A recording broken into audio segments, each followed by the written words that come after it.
bella ciao, ciao, ciao.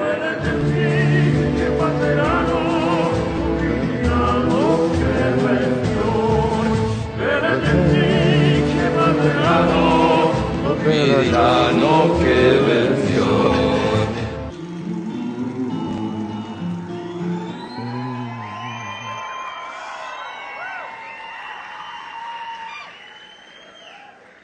A verdade é que o live está chegando. E o que é o live? É uma conferência de líderes de jovens do Brasil, de fora do Brasil, e sobretudo da cidade, do estado, onde a gente espera compartilhar com a liderança, com jovens, com pastores, a necessidade, com pais inclusive, pais devem se inscrever no live, a necessidade de aproximarmos da realidade da turma. E a verdade é que não poucos jovens, é verdade também que muitos adultos, um dos assuntos do dia, do tempo, desses últimos meses, tem sido a Casa de Papel. Não precisa levantar a mão quem já viu. Quem já viu tudo, não vou contar detalhes, não vou mostrar aqui como é que termina a série a Casa de Papel. Mas o que é a Casa de Papel? É um assalto à Casa da Moeda na Espanha. É uma obra de ficção muito fantástico na Netflix. Eu estava pregando no carnaval num congresso em João Pessoa, na Paraíba.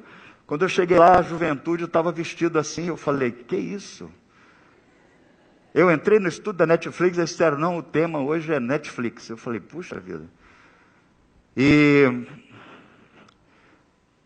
eu corri para ver o restante da série, porque tem muitas lições, muitos princípios bíblicos ilustrados ali.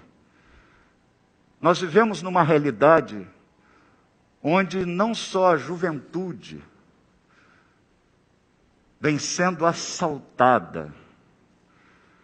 A verdade é que as estratégias do professor lá da série, do cara que formula, cria o roubo, e o que a turma faz, tem muito a ver com lições que nós precisamos aprender a aplicar para que possamos não sermos saqueados pelo inferno. Então eu quero começar lendo um texto da Bíblia, que está lá em João capítulo 10, versículo 10. João capítulo 10, versículo 10. Podemos ler juntos? Diz assim, o ladrão vem somente para roubar, e eu vim para que tenham vida e a tenham em abundância. Jesus Cristo é que está dizendo. E Jesus Cristo, ele diz que o ladrão vem para roubar, matar e destruir. E ele está se referindo a Satanás. É bem verdade que não dá muito ibope, muitos fogem dessa ideia nos dias de hoje. Mesmo os cristãos e mesmo pessoas religiosas estão fugindo dessa realidade. Nós não queremos dar ibope a ele, é certo. Nós não queremos dar ibope a ele, mas ele existe. O diabo existe, ele é ladrão. É ladrão da esperança, é ladrão da paz, é ladrão da juventude, do vigor da juventude. Ele é ladrão da fé, ele é ladrão da união, ele é ladrão da unção. A Bíblia está dizendo, e nesse texto Jesus disse, o ladrão vem somente para roubar, matar e destruir. Ele vem para roubar. Antes de matar, se você viu o texto, volte o texto aí na tela, ele antes de matar, ele quer roubar. E ele quer depois então destruir de vez.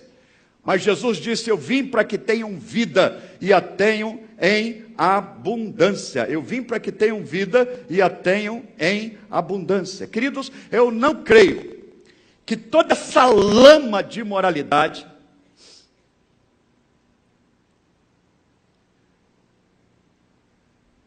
eu não creio que toda essa corrupção, que toda essa destruição de famílias, Isso tem a ver só com a inteligência humana, ou a vontade humana, seja lá como você queira chamar. Eu não duvido que há uma força do mal agindo. Esses espíritos que caíram do céu, 1/3, Lúcifer e os seus anjos, têm atuado no mundo inteiro para que isso de fato se torne cada vez mais comum nos nossos dias. Não falamos muito nisso, mas vou insistir: o diabo existe. E o diabo, ele quer matar, roubar, matar e destruir. E nesse filme, A Casa de Papel, quando mostra um bando de ladrões invadindo a Casa de Papel, sequestrando pessoas e para fazer um grande assalto, algumas verdades são ilustradas ali que tem tudo a ver com os ensinamentos da Bíblia, algumas estratégias que eu queria que você observasse, prestasse atenção. Primeiro, a primeira delas está aí na tela, que fica bem claro, tanto no filme como na ação do diabo na história, o filme ilustra isso, que aqueles ladrões do filme, quem viu a série, eles não estão brincando. Eles não estão brincando. A verdade é que o líder da quadrilha na série Casa de Papel, ele planeja durante um bom tempo todo o assalto. Ele monta o plano A, plano B, plano C, mas a verdade é que eles têm a plena consciência que ele vai sair livre dali. E se ele não acreditasse que iria sair livre dali, ele não teria montado toda a estrutura, ele acredita que vai sair bem. Então, ele não está brincando ali na série de fazer um roubozinho, assim como o diabo não está brincando de ser diabo. O diabo não está brincando de ser diabinho, de ser tentadorzinho, de ser malignozinho. O diabo não está brincando de ser um ladrãozinho. Não! Ele é mau, mas não cutuque o leão com vara curta. Não brinque com o mal, porque o diabo te assalta, te massacra, te destrói, arregaça a sua casa. Não brinque.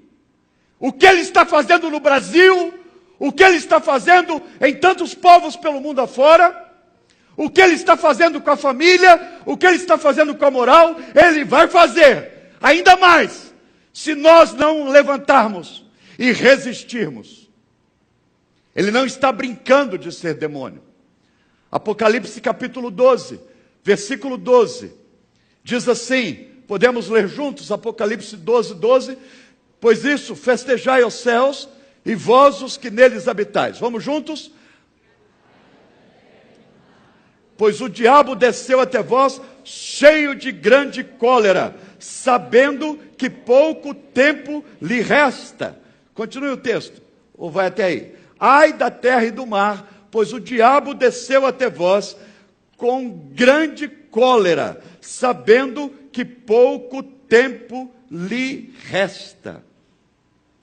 O que é que a Bíblia, nós queremos ouvir a voz de Deus, e Deus está dizendo, tem alguém que quer te sacanear, matar, roubar, matar e destruir. E esse alguém, a primeira consideração, e quem assistiu a série ou quem não assistiu, na hora que for assistir, vai ver que a turma lá não está brincando. Eles planejaram, eles armaram. E diz esse texto da Bíblia que o diabo também não está brincando. Quanto mais ele sabe que o tempo dele está terminando, ele está com grande cólera. Deixa eu te falar, o diabo hoje, ele está mais feroz do que quando ele foi lançado para fora do céu. Não é o que está escrito aí? O diabo hoje, ele está com mais cólera, com mais raiva da igreja, dos cristãos, da juventude, da família, do que quando ele foi lançado fora do céu. Diz a Bíblia, grande cólera, porque ele sabe que o dia da prisão final dele está chegando. E ele será derrotado para sempre, para sempre e para sempre. E sabendo que ele será derrotado, então ele está tentando de tudo para destruir aquela menina, aquela adolescente, para fazer com que aquele rapazinho seja um prostituto, para fazer com que o outro seja um traficante, para acabar com a sua casa. Ele sabe que se ele não ganhar agora, não tem prorrogação. Não tem disputa em pênalti. Ou ele ganha a nossa vida agora, ou ele ganha a minha vida agora, ou eu estarei salvo para sempre na glória dos céus. O diabo sabe disso. Ou ele ganha a sua vida agora, ou você estará para sempre do lado de Deus, na eternidade. Pouco tempo lhe resta. Então ele não está de brincadeira. E nessa série, A Casa de Papel, você vê que a quadrilha, o bando, eles não estão de brincadeira, eles estão lutando. Então não vamos brincar. A Bíblia diz lá em Atos dos filhos de Seva, um sacerdote, os filhos de um líder religioso, chegaram perto de um cara encapetado e disseram: sai, demônio. Aquelas palavras litúrgicas, religiosas, está amarrado. Ei, querido, o diabo não sai colocando Bíblia na cristaleira, não. Você pode encher sua cama de crucifixo, sua casa, besuntar de óleo. O diabo não está de brincadeira, ele não respeita isso. Ele não respeita a Bíblia na cristaleira, nem cruz na parede. Ele respeita Jesus Cristo no coração. Ele só respeita isso. Ou Jesus Cristo está aqui dentro. Não adianta falar palavras mágicas, evangeliqueis. Sai, está amarrado, está queimado. Ele ri e entra. Agora coloca Jesus Cristo no coração. E quando ele bater na porta, Jesus Cristo vai abrir. E quando Jesus Cristo abrir a porta, ele corre. Porque ele tem medo do Rei dos Reis e Senhor dos Senhores. Ora lá, machanga caela. Segunda coisa, a primeira é essa, que ele não está brincando de ser diabo, mas uma outra ilustração que vai o filme apresentar sobre essa questão do assalto é que ele tem um objetivo, uma das estratégias. Lá no filme, o professor, que é o cara que arquiteta o assalto, a Casa da Moeda, ele tem um plano de fazer com que os sequestrados se tornem aliados. Olha que meleca! Os sequestrados se tornem cúmplices. Inclusive, investe dinheiro. Ele diz: olha, se vocês nos ajudarem, nós pagamos. Inclusive, ele dá regalias. Ele põe o pessoal para trabalhar para ele. Isso tem muito a ver com a estratégia do diabo. A estratégia do diabo, que o diabo é mau, mas não é bobo. Ei, lá no filme o cara seleciona os melhores. Porque palerma, pamonha, preguiçoso, vagabundo, mandrião, gente que não quer nada com nada, não presta nem para o capeta. O capeta é mau, mas não é bobo. Ele vai usar uma mulher, ele vai interessar por uma mulher que chega atrasado, sai mais cedo de um culto, não mexe com nada, não atrapalha em nada o inferno. Ele vai preocupar com um rapaz que está ali tentando fazer tererê no cabelo da menina, não está nem aí para nada. Ele vai preocupar com isso? Ele está preocupado com gente de oração, com gente de Bíblia, com gente de raça, de fé, de evangelização, com pessoal que vai ali na praia, ou vai pelas ruas falar que Cristo é o Salvador. Então o professor, ele junta os melhores de cada habilidade, e ele entra na Casa da Moeda para fazer com que a turma torne os seus cúmplices. E ele não mata os sequestrados. De início ele trata todos bem, e ele os convida para servi-los. Deixa eu te falar. Sabe o que eu aprendo aqui? É que o diabo, ele não mata muitas das pessoas que ele sequestrou. Ele coloca essas pessoas a serviço na casa do tesouro. Ele escolhe os melhores fofoqueiros e infiltra no meio da turma. Você está entendendo? Ele escolhe os melhores avarentos que existem, os mais não generosos, e coloca no meio da turma. Ele escolhe aqueles que têm facilidade de provocar desunião e coloca no meio da turma. E ele paga bem, ele tenta tratar bem, para que a pessoa fique para poder colaborar com o sequestro. Isso aparece no filme. Ele usa pessoas que são sequestradas para trabalharem para ele. Como ele tem usado muitas pessoas que ele sequestra, oprime, massacra, escraviza, que ele cega e coloca essas pessoas para trabalhar para ele. E trabalhar aonde? Principalmente na força-tarefa que vai tentar expulsá-lo da casa, da cidade, sobretudo do coração. Olha o que está escrito lá em Mateus capítulo 24, verso 12. Mateus 24, verso 12. Diz assim: e por se multiplicar a iniquidade, vamos ler juntos?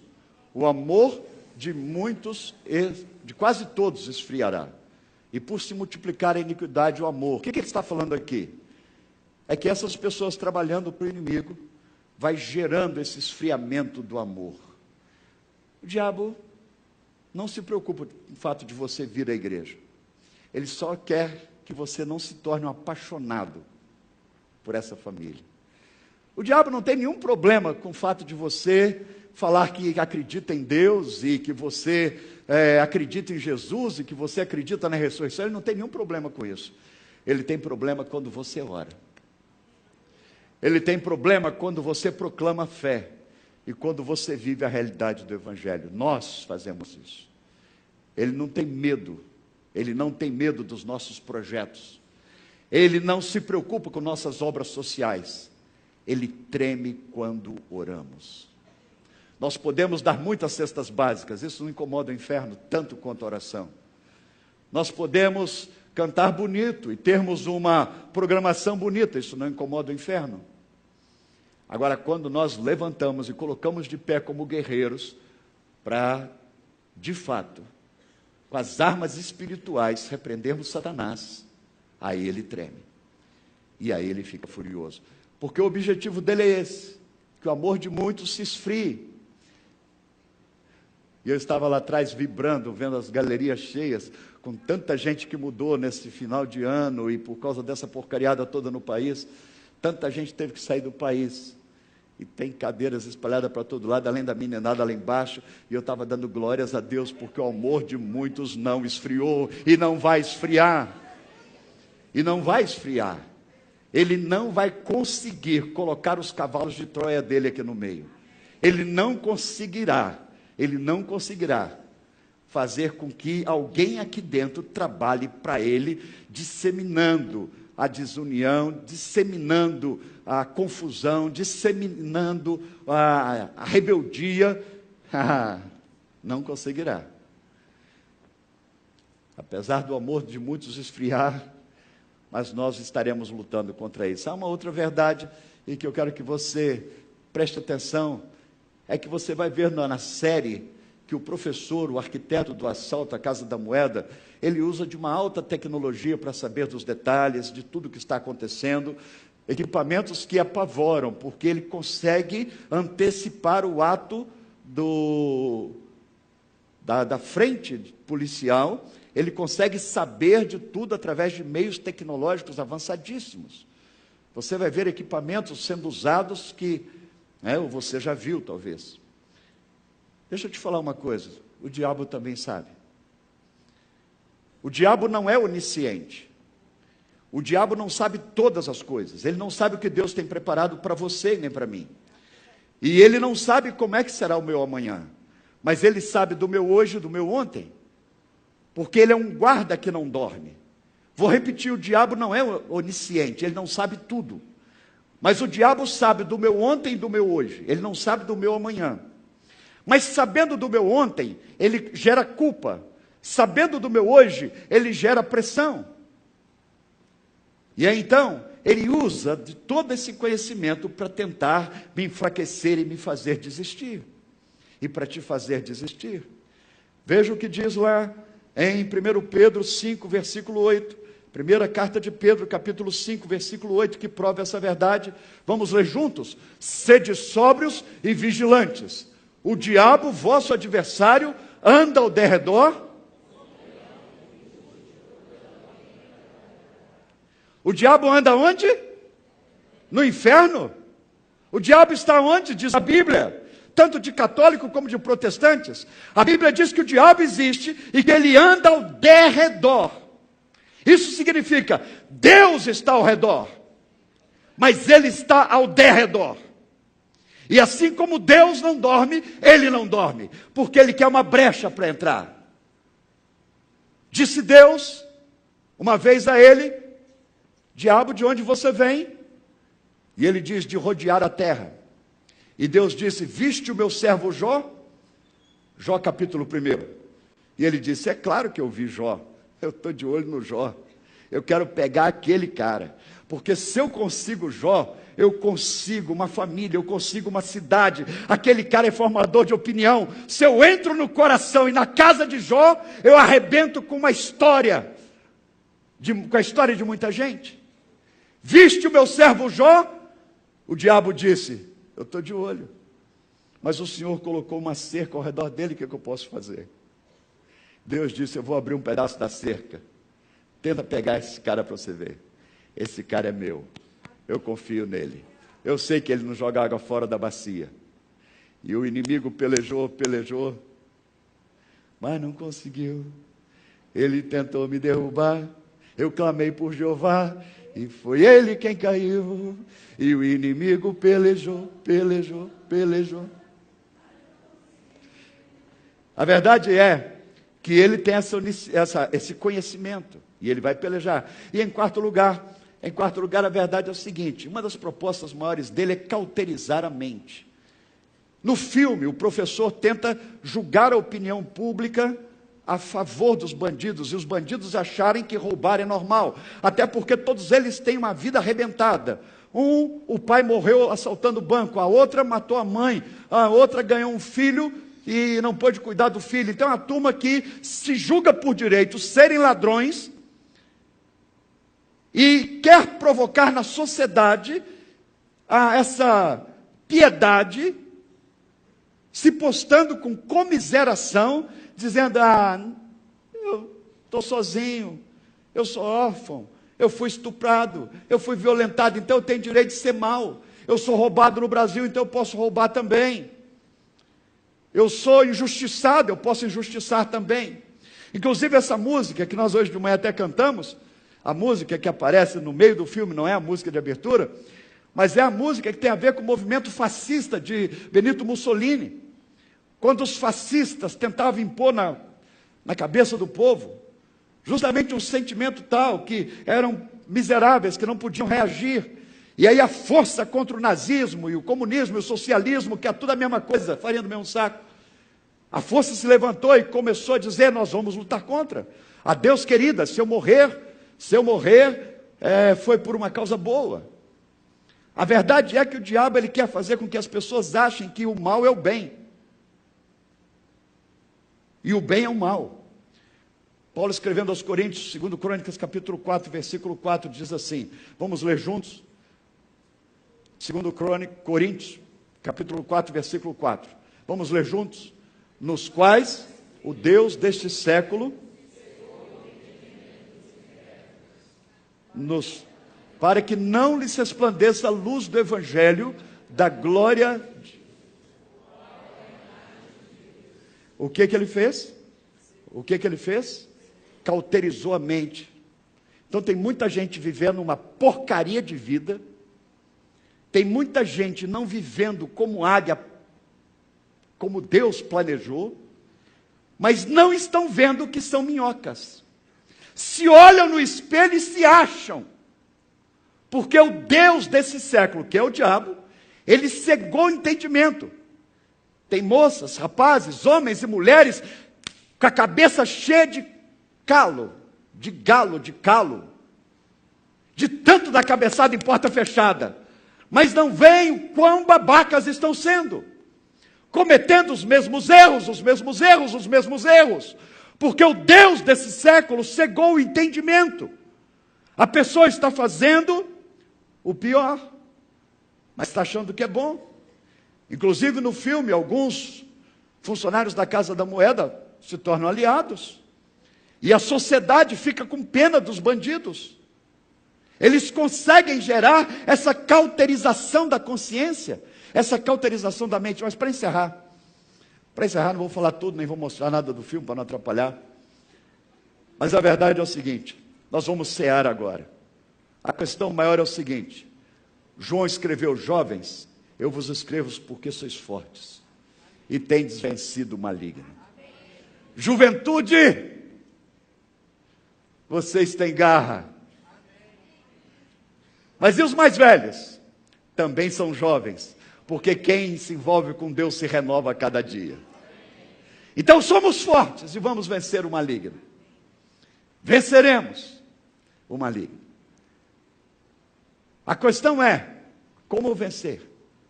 Eu queria te dizer que tem alguém que quer a sua caveira, e que não são bandidos do Rio, nem bandidos do Planalto. Tem alguém pior do que os bandidos do Planalto. Você diz, pastor, é impossível. Você diz, pastor, gente pior do que os bandidos do Planalto? Não estou generalizando, mas quase generalizo. Ouso quase generalizar. Que tem gente pior. Tem o diabo e os seus anjos, e seus astecas, e seus súditos. Tiago, capítulo 4, versos 6 e 7, diz como vencer. E é aí que eu quero chegar. E nós vamos vencer. O live está aí, a igreja está aí, os ministérios voltaram a funcionar. Vamos para a rua, vamos continuar lutando. E nós vamos tomar a ceia agora. E a ceia será justamente para reforçar o nosso vigor, lembrando da cruz de Cristo. Porque Tiago capítulo 4 diz assim, vamos ler juntos verso 6. Antes, ele dá maior graça, pelo que diz: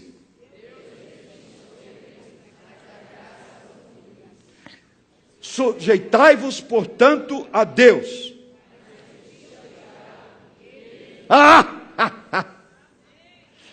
Resisti ao diabo. Humilhai-vos debaixo da potente mão de Deus. Humilha diante de Deus. Sê de Deus. E resisti ao diabo. Quando Deus diz que resistindo ele sai, é porque resistindo ele sai. Então não entregue os pontos. Não entre no joguinho dessa comiseração do que te disseram, de ideologias erradas e falsas. Não entre nesse joguinho. Você tem valor. E ao lado de Deus você é mais que vencedor, por aquele que nos amou. O diabo existe, o diabo é mau, e ele quer principalmente os valentes. Mas nós venceremos o nome de Jesus. Amém. Amém.